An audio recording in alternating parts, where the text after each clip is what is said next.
And the last one I'm going to talk about is Khonsu.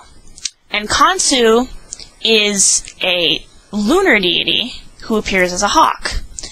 Now, the way that you can tell the difference between Khonsu and Ra and Horus the Elder and Horus, son of Isis, is Khonsu wears a lunar disc on his head.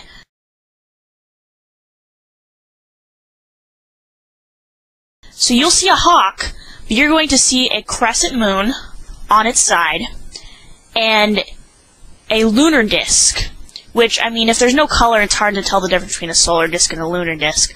But the lunar disc usually appears like maybe a grayish color, and the solar disc is almost always red. So you have a crescent moon on its side with a lunar disc, and then you have a hawk, and that is the symbol, or most often the appearance for Khonsu. He can also appear as a man.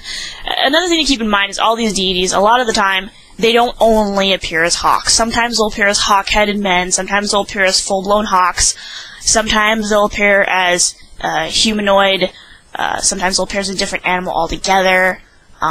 So it's just these are a way to tell when they are in their hawk form the difference between these hawk deities. Because I know it's caused people trouble in the past.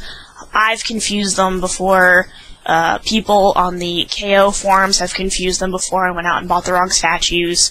And it's nothing to be ashamed of. I mean, it's not necessarily something that's easy to do. I mean, you have to be really observant. It's like, where's Waldo sometimes? Like, oops, is there a crown? Which crown is it? And even then, sometimes it's difficult to tell. I know sometimes it's really hard to tell the difference between Isis and, Het-Hert, or, I've been using the Egyptian names, I can't even remember what the Greek name is. Hathor. Isis and Hathor. It's hard to tell the difference between those two, because sometimes Isis will appear with the throne on her head, and I mean, then it's like, yeah, it's Isis. But if they're both wearing the solar disc with the horns encircling it, it's pretty difficult to tell the difference between Isis and Hathor.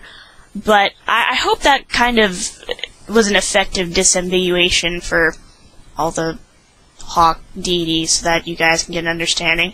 And just a quick thing on syncretization. People have different views on this, but the KO way of looking at syncretized deities is that it's almost like when you're baking or cooking food. So let's say you have an egg, and an egg in and of itself is just, it's an egg.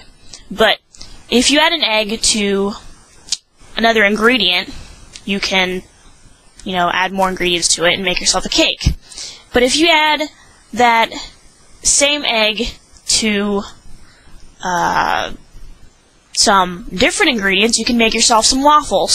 So you have an egg, you have waffles, and you have a cake. They all have eggs in them, but the waffle isn't an egg anymore. The cake is not an egg anymore. The egg is still an egg because it's always been an egg.